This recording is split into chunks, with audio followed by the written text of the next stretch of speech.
This is Hidden Killers with Tony Brueski. Here now, Tony Brueski. Clinton and Cristen Brink were hiking with their two daughters in Arkansas on what should have been a peaceful Saturday afternoon at Devil's Den State Park. It's a state park that is one of the most well-known in the state of Arkansas. It's a very, very, very popular hiking spot, especially in the middle of summer on a Saturday. Campers, hikers, backpackers, they're all there. They're all enjoying their time and what should be getaway from, normal life, a peaceful place to be. Instead, their day ended in screams, blood, and an order from their mother that saved their lives. Run as fast and as far as you can. And they heeded that warning. They ran as fast and far as they could. And according to the 911 dispatcher that we interviewed exclusively here on the Hidden Killers podcast, they ran until they could no longer hear their mother's screams. That's the exact quote. In this episode, we're going to ask what happens to the children who survive something like this. What does trauma look like when you've just escaped the unimaginable? Here to help us unpack all that, Shavaun Scott, psychotherapist and author of many books. This one here, The Minds of Mass Killers, available wherever books are sold. Shavaun, let's dive into this. What immediate psychological responses do you expect from children who witness the violent deaths of their parents and run literally till they don't hear their mother's screams anymore? Yeah, there's nothing more complicated when it comes to grief and trauma than a case like this with kids in particular. And their lives are never going to be the same. We want to try to give them as much supportive therapy as we can possibly give, but they're changed, they're different. And that doesn't mean that they're ruined or they're not going to have good lives themselves, but their lives are going to be very different. It's a different trajectory than what it would have been. What they witnessed is shocking, heartbreaking. It is the stuff straight out of nightmares. What we learned, exclusively here, way talking with the 911 dispatcher was, and this is the account that the children gave, as raw and real as it gets. They were out, they've been hiking a lot. I looked at their Facebook page. It seems that they were really starting to enjoy the area. They had been here about 3 weeks. They'd moved from Montana to this area, another big hiking community. That's what people do here. It is hiking. We have the largest bike trail path in the nation that interconnects all of these cities, from Prairie Grove to Bentonville to Rogers to Fayetteville. It's a big interconnected community, and people absolutely love it. People come here just for the hiking and the outdoor activities, and they were enjoying it. They have pictures of their family out, and this should have been just any other normal day. But what they witnessed was a man approach Dad on this trail, stab him directly in the chest, allegedly, according to those kids. And then Mom screams, "Why are you doing this?" And then yells at her kids to run as fast and far as they can, to which they did, and to which a good Samaritan on the path who was out having a normal day got the kids to the ranger station, which they called 911. The kids also said that they didn't identify the individual. They thought it was a stranger, according to them, at least to their knowledge of who Mom and Dad had any sort of interactions with. That sort of trauma right there. How do those memories imprint on a 7-year-old and a 9-year-old? And how does this sort of thing evolve over time? It's hard to say how it evolves. They would have a very visceral physical reaction to stress and trauma, and I think have a lot of physical symptoms. You often see kids with, headaches and stomach aches and other physical complaints after something like this. The big thing is going to be their nightmares. I would bet that they're going to have a very hard time sleeping, and they will replay this kind of event in their dreams, and that may go on for most of their lives. There are things that therapists try to do to help them process, things like play therapy, art therapy, EMDR, But really, we can't erase this. We just can't. And so that's the thing that's so tragic about it. It's like this kind of violence, it permeates and doesn't ever go away. And it doesn't just affect the people that are killed, it affects all their loved ones. And so they have a state of this biological hypervigilance where they just don't ever feel safe in the world for good reason. They'll always be waiting for a bad surprise. And that's unfortunately going to haunt them forever. I'm not trying to find any sort of silver lining here because I don't think there is one. But compared to an adult on the trail, let's say there had been another adult with him. There was other people, another couple that we had talked to saw the killer and witnessed him come up to them, look them up and down, and kept on moving. Had, in theory, let's say that they attacked a group of 4 adults, how would an adult, matured brain handle this trauma differently than that of the children? Is there, in a weird way, is there any positive to the fact that they were younger when this took place versus an adult having this take place in front of them? Or is it more traumatic because they were children? I think it's more traumatic when they're kids because they don't have the psychological resources to put it into context, to really understand how isolated this kind of event is. It's going to feel more bigger and global to them and really impact their sense of safety in the world. So they don't have a history of 25, 30, 45 years of moving through the world and feeling safe. This has become their reality now at a very young age. And they also may be more prone to, as they grow older, survivor's guilt. Why did we survive? Was there something we could have done? Whereas an adult may be able to put that in a more realistic context and understand that, no, it was not their fault. There was nothing they could have done. But kids would have a harder time with that.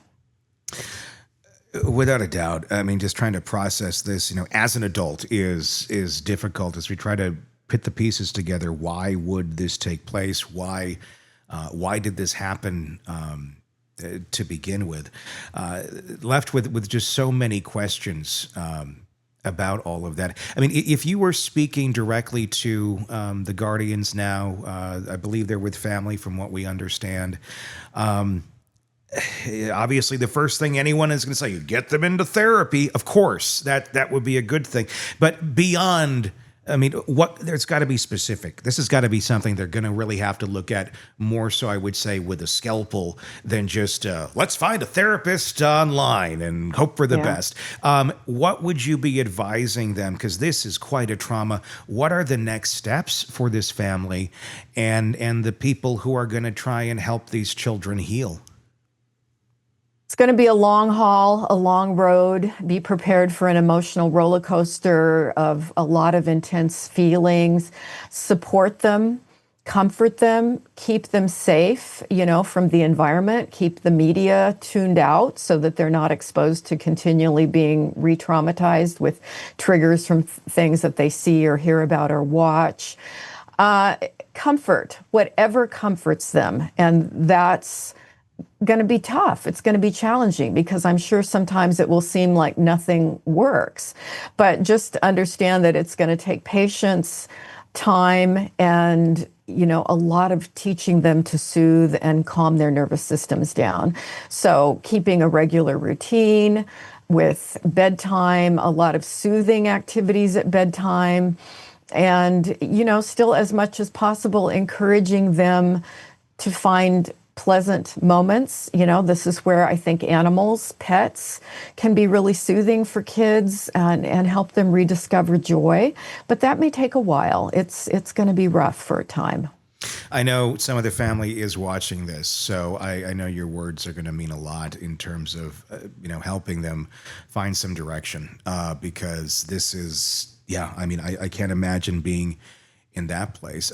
Let's talk about the individuals who are now left out of nowhere. Suddenly they're in the custody of 2 young girls who just lost their parents. The trauma of that as well for a family member.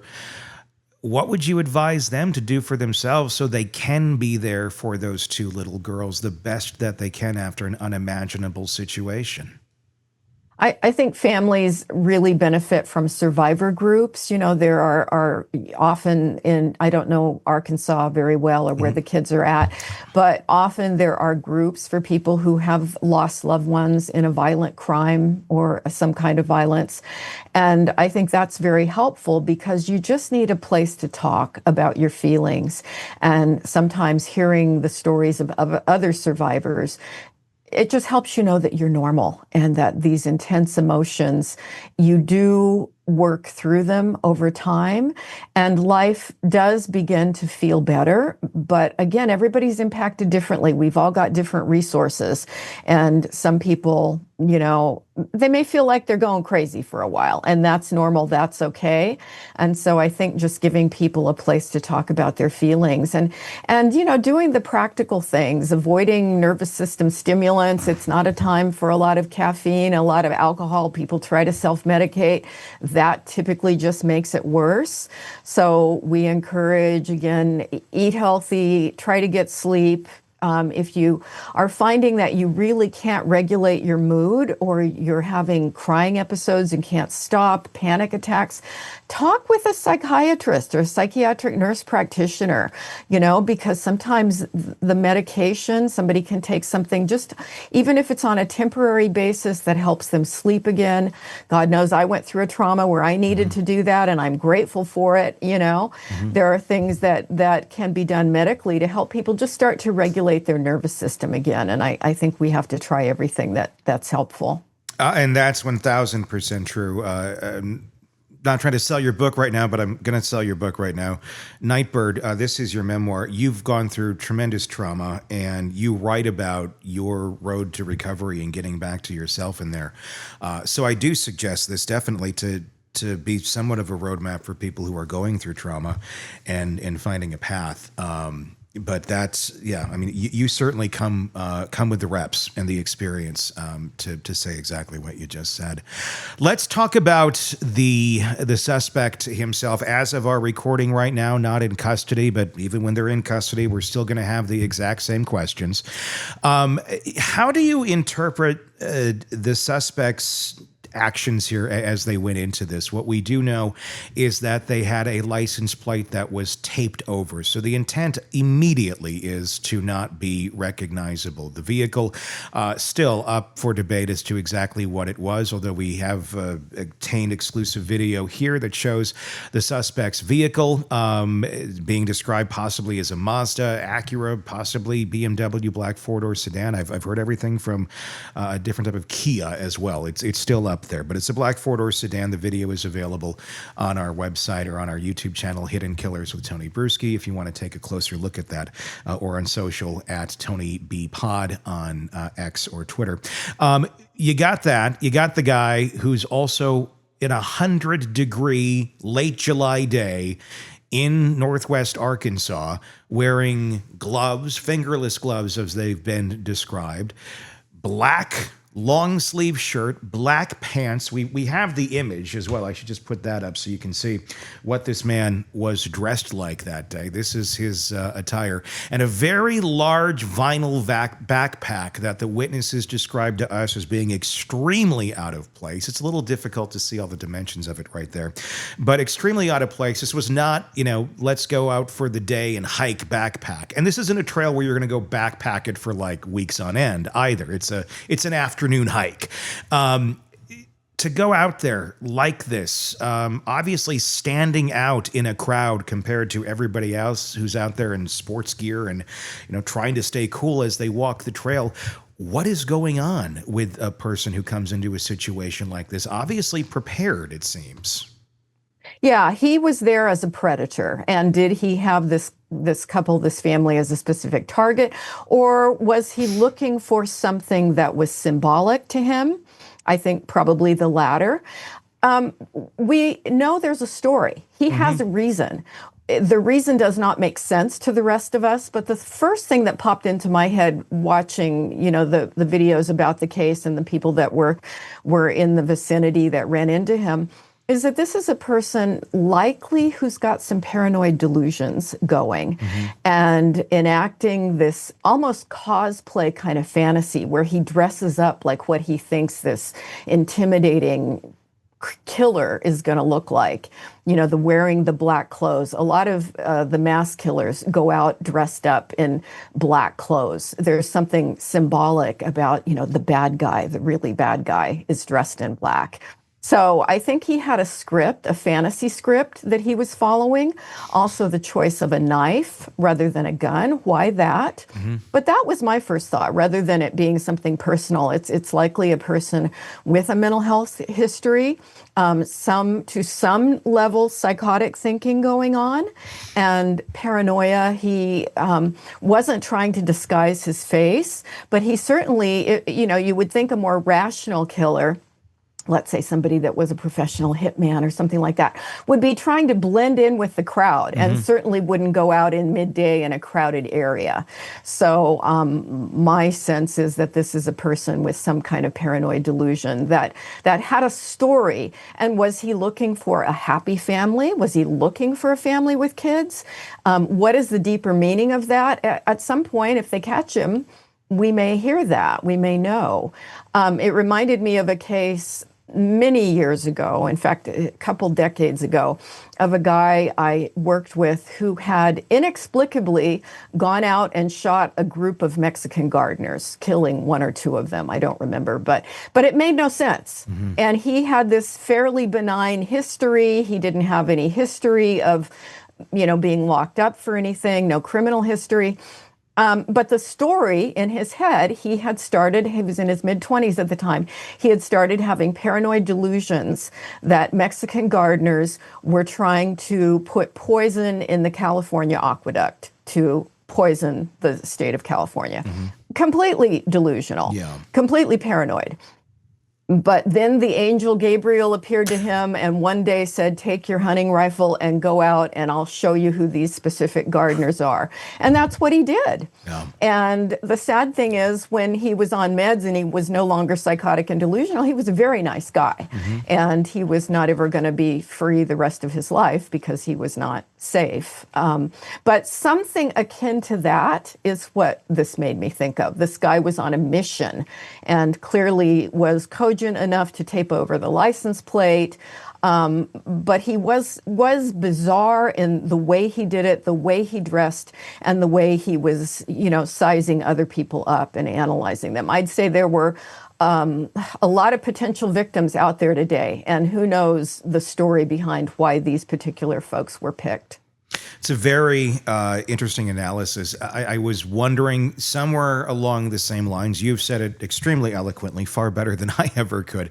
The witnesses that we talked to described it as a death stare, very bad energy off of this guy, which, you know, I mean, one could argue, well, that's energy, that's people. But, I mean, they were picking up on those cues. This is a guy that was very, very out of place, and he did kind of size them up, it seemed. And the question is, you know, was he sizing them up as if, could these be my potential targets? Or is it, could these people outpower me? Is this one that if I went after them, it wouldn't work out so well for me?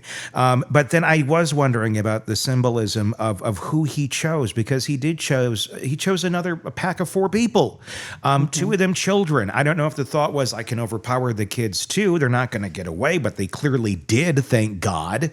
Or was that representative of something in his past? And that is kind of where my mind was going. Is this someone who had past family issues and is now, you know, lashing out essentially at the symbolism of what that represents, almost, I mean, in a different sort of way as like Brian Kohberger did, you know, the symbolism of Maddie Mogan, of those happy young college kids that were living their lives in an unattainable reality in the mind of Brian Kohberger for himself. So rather than trying to make fixes in their own life to fit in and to have that, it went to destroy. Is that something that may have been in the mindset of this individual? Certainly could have been. And the choice of the knife also connotates a lot of rage, a lot of anger. And a paranoid person with some kind of a fantasy script, some kind of a delusion that he's acting out, they're very scary people. And you do notice a look in their eyes that's incredibly intimidating.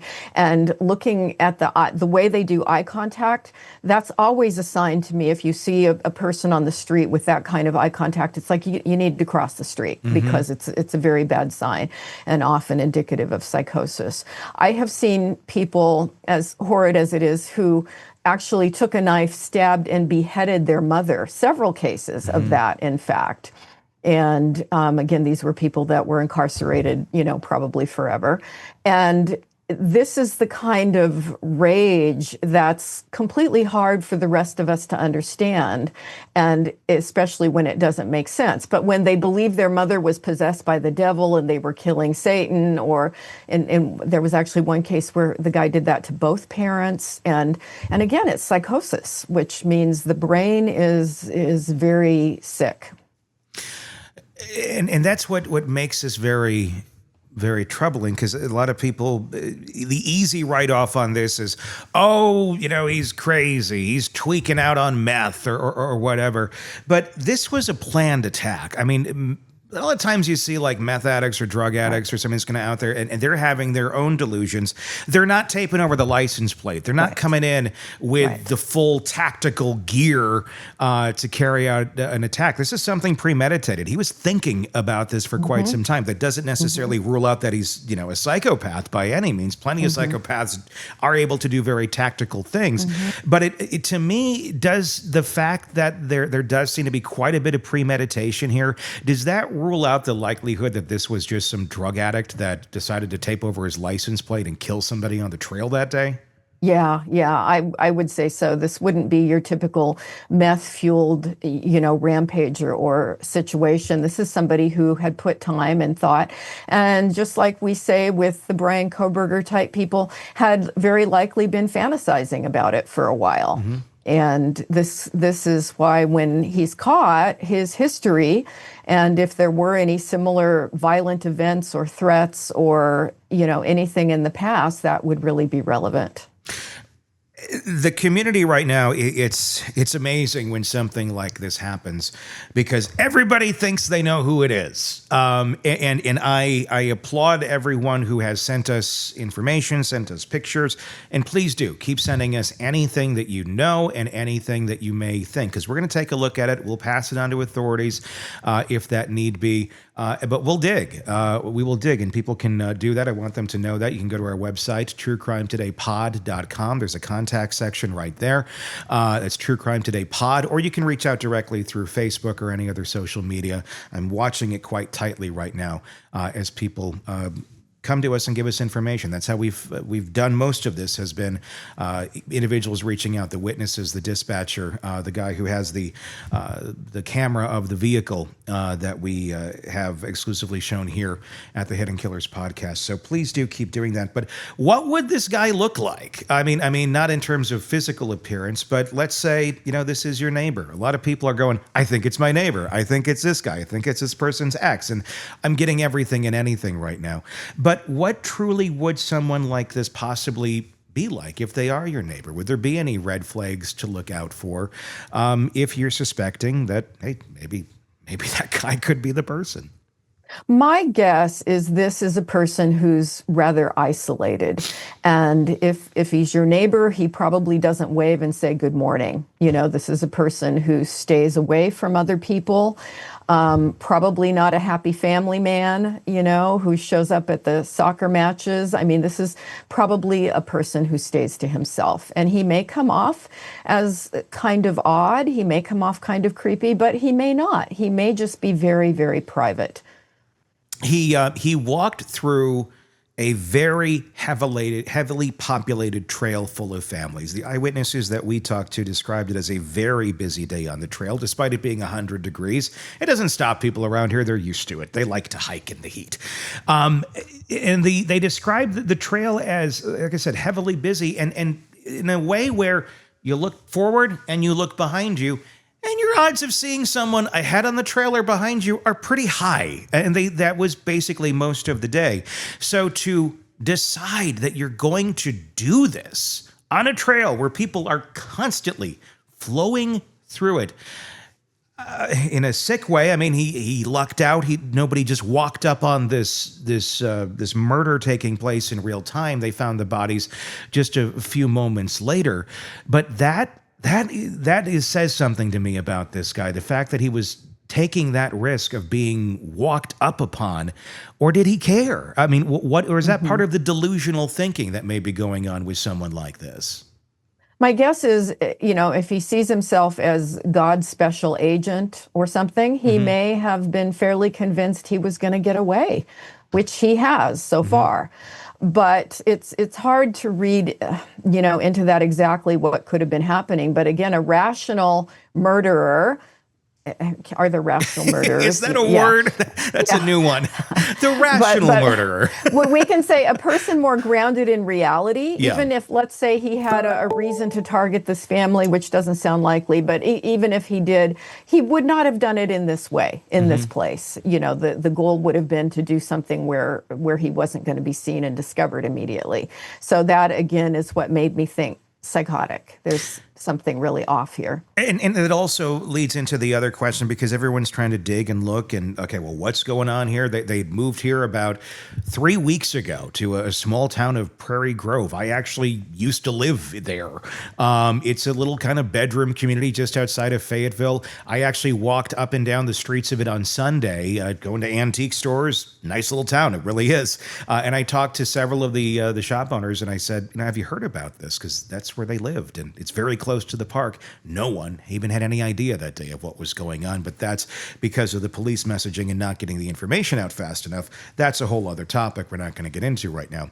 But the fact that this occurred in this kind of a setting, it makes you wonder what was going on. He had not started his job yet. The husband, the father, he was supposed to be working as a dairy delivery driver. I believe he transferred from a company in Montana to Northwest Arkansas. So there's not the work history here where maybe there's somebody mad or things of that nature. He wasn't even at the job yet. So the idea of an angry coworker or a targeted hit don't seem to make a lot of sense. And if it was a targeted hit, that would be one of the sloppiest hits we've ever seen. Yeah. But there are sloppy hits out there as well. But again, we don't know much about the family. They don't necessarily stand out to me as anything particularly where someone's going to order a hit on them. I don't know what the criteria honestly is for that, but I don't know. It just doesn't feel like that. Would you be ruling out things like that at this point psychologically when you're trying to zone in and hone in on who actually did this? Yeah, that would be the worst hitman ever. Yeah. Completely counterintuitive. It wouldn't make a bit of sense. So yeah, I just go back to a guy who had a reason. He was very clear in his mind on what that reason was, but the rest of us would look at and say that is not rational. Doesn't make any sense. Obviously, we don't know anything about the guy. But the way that this attack was carried out in this community that loves to hike and loves to go on these trails, and there's hundreds of them everywhere, with that going on, what do you think? Is this guy a threat still? Do you think he's looking to attack again? Is this something where, so far he got away with it. People are not going on trails at this moment in time in this area. At least a lot of people are not. Is this the beginning? Does this look to you like this could be the beginning of someone who's trying to be a mass killer? Or is this someone out living their horrible dark fantasy and now disappearing into the ether? It could be either. My guess would be that he's having a sense of euphoria after fulfilling the fantasy. And so is there a chance that he could repeat it? Sure. And we, don't have any information at this point to indicate either way, but it's certainly possible. It may be that this was the big thing and this would hold him over for a while. But would there be an urge to repeat? I would be concerned about that. What's the likelihood that he returns to the area? I mean, the trails are closed off specifically at Devil's Den right now. There are other parts of the park that are open. But obviously, we see this quite often with killers returning to the scene. We saw Koberger driving back by the house just hours after the murders took place. Is this likely someone who, like I said, as of right now, he has not been found? If he has been by now, well, then there's that. But as of this moment, is this likely someone who's hiding in plain sight? Do you think this is someone who is hiding in the shadows again for fear that maybe law enforcement does know who they're looking for, and just have not announced that as of yet, and they're trying to track this man down? Yeah. What do you think's going on in this person's mind at this moment? Yeah, that was one of my thoughts, is that law enforcement may know a lot more than they're letting us in on at this point. I actually hope that that's the Hopefully. case, that they are onto some leads here by now. And so is he very likely could be monitoring the news very closely to see what's coming out and what people are saying about identifying him. Might he go back to the scene of the crime? They sure do tend to have a compulsion to do that. And that would, I think, go back to how rational is he? Because I think a rational person would get pretty far away from there, but he may not be. He may be lurking in the area. There's a lot of witnesses who did see him. Several witnesses said they knew something was off. How does hindsight guilt show up psychologically in bystanders? They knew something was off.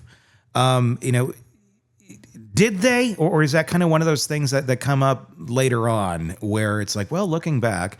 But the folks I talked to, they all four of them said the next day when they found out the news about the park, they had passed hundreds of people that day, but the one that stood out to them was this guy. I would trust that. And, sometimes people will reflect, and it's very distressing to be the one that got away. It's like, why did we get away? And so that, again, that's this, the grenade effect from violence, is that it impacts so many other people. People wonder, could I have done something to interrupt this? They go over it and over it in their minds. And basically everybody in the area will feel a certain amount of trepidation, I would think, when they're out hiking or out in nature, because, as I use the term a lot, bad surprise, and that's what trauma does. It's like this bad surprise, and people start to feel this anticipation of things like that. And we can't say that that's non-rational, it makes perfect sense. So I would expect that anxiety in the general public there is going up, which is why I think it's so helpful for people to find other people to talk about these feelings. And, then when he's caught, there's the collective sigh of relief. Everybody in the community can go, phew, But does it affect the way people move through the world forever? Yeah, it does. The cases that I've seen through work, it affects my sense of safety in the world. Places I'll go, places I don't go. And, you had mentioned something earlier that I think is very relevant, that predators often, when you get into the mind of a predator, how did you choose your victims? They'll say, I looked for the person that would be easy to hurt. Yeah. And we hear that over and over again. And so I think, again, being a woman in the world, and I'm a rather small woman. I have several friends that are 6 feet tall women, and I think they move through the world differently than I do, being a rather small woman. And I think these are all things that it's helpful for us to recognize and talk through. How do we feel safe? And that's a big question. We're not trying to play a game of, who had the most trauma here, because clearly those children win the award for that, the award nobody ever would want to get. But there is a thing as communal trauma, where a community feels it at the same time. And I would say that that's a big thing here right now, because this is a very family-oriented community. People come here because of the lifestyle, because it's very safe, because there are very good schools, because you can live in relative safety and not fear for your life. I'm certainly questioning some of my own rules of letting my child run around in the neighborhood. And an interesting thing in this area for me is I've been, I'm not to say a helicopter parent, but I have in time relaxed some of the anxiety of that with society. And in past years, I've let my daughter go out and play in the back, go in actually to the woods, which are in the back, to go play with a friend and play by the creek and play literally by one of these trails. And, you know, lovely times. It's childhood memories. It's fun stuff. It's things I remember looking back on and having some of the fondest memories of childhood, playing in the creek with friends and getting crayfish or crawfish. Me too. And parents just let us out in the morning and come back at dark. And, and we were all over. And I loved that for my daughter, because it's like she's getting a little taste of something that really doesn't exist. But in this community, it's felt very safe to do that. This kind of shatters that sense of safety. Should it shatter that sense of safety because we're just not in that world? And no matter how safe we feel in a community, maybe we're just not, and we shouldn't be able to, we just can't do those things anymore. I mean, how does a community deal with something like this? What is an overreaction to something like this? I mean, where it evolves from avoidance to paranoia. That is such a hard thing to answer. Such a hard thing to answer, and it's something that I think every parent has to sit with and talk through and think about on a case-by-case basis. I recently had a friend in Oakland, California, which is not known as a particularly safe place, who was letting his 4-year-old go out and wander down the city street under this parenting philosophy of free-range parenting. Let the kids go, and you know, we're too protective of them and all of that. The kid had he put his name tag on him and the phone number, but it was like this exercise in, we're going to help him feel powerful in the world that he can go wander around outside. Well, the police brought him back. Somebody called CPS on him. And I have to say, I would have too, you know, I agreed with that. And his theory was, well, most kids are molested by family members. Okay, statistically, that's true. But it only takes one predator on the street with your cute little 4-year-old to have a disaster happen. And so people will have very different feelings about it. And yes, I think there are people who overdo it in both directions, and probably finding some kind of middle ground is the best zone, but every community is different. And it's a hard one. I think definitely not letting kids go places alone increases the odds that they're going to be safe. But as a little kid, 5 years old, I was riding my little bike all over town and you know, but then in middle school did start having some bad incidents happen with older men. And so, it's a tough call for parents. I mean, it really is. I mean, it does shatter probably somewhat of a false sense of safety, even when they do find the guy, which I feel like they will. There's a lot of information out there on this person. Even when they do find this person, that sense is still shattered for a lot of people, for a community. Do you? I mean. Do you get that back? Can you get that back? Do you want to get that back? Should you get that back? Or is this kind of a reality check of it's a dangerous place out there. Even here where things have been relatively safe, there's people out there that are willing to do whatever. Yeah, there definitely are. And a lot of murders and bad things that happen to kids happen in rural areas. There are more mass shootings in rural areas than there are in urban areas, interestingly. So I lean on the side of caution, and I struggle with that same thing. I don't have grandkids. Sometimes I'm grateful I don't have grandkids, because I would worry about them all the time if I did. Sure. And, you know, it's one of those difficult things with modern life, is how do we move through the world feeling safe? And the other thing is, there have always been a certain amount of bad things that happen, but now because of the media and the internet, we know about all of it when it happens. And so that increases our sense of danger, that you know, there's really no safe place. I mean, it really does. I mean, obviously this community where it happened in here, where I'm at, is feeling it. But now anybody who's watching this anywhere is going to be thinking about hiking and like, oh, Yeah. Maybe we're going to go to IKEA this weekend instead of the hiking trail. I was thinking about it. I was doing the same yeah. thing. We've got all kinds of hiking trails in Oregon, and you can be out far away and never run into another person. And it's like, I don't think I'd feel comfortable doing that right now. No, It I mean, affects us. honest to God, it was running through my mind that day, but then I looked at the temperature and said, yeah, no, we're going to go not do that. We're going to go into the pool instead. But there's one other piece of this that I wanted to pass by you and get your thoughts on. And that's the moment as to which the horrific incident took place where the man came up to the family and stabbed Clinton in the chest. Cristen, allegedly, according to the kids in our reporting here, said, "Why are you doing this?" I'm just going to leave it at that. Why are you doing this? What do you make out of that message and those words from Cristen to the attacker as it was happening, and then urging her children to run fast and as far as you can? Notice she didn't run as fast and as far as she can with the kids. She stayed there. Why are you doing this? Does that tell you anything? Well, it tells me that she did not know this person. Okay. And that would be the first thing that would pop into my head. Could I be wrong on that? Sure, I could be. Sure. But you would think if this was someone that you had a stalker or a vendetta with them, that, you would have had some inkling of why they were doing it. This is the guy that's been following us around or whatever. But the fact that she told the kids to run, good mom, protective. That was the best thing that she could have done. And she probably wanted to protect her husband. I mean, that would have been my inclination too. Can I fight? Can I do something physically?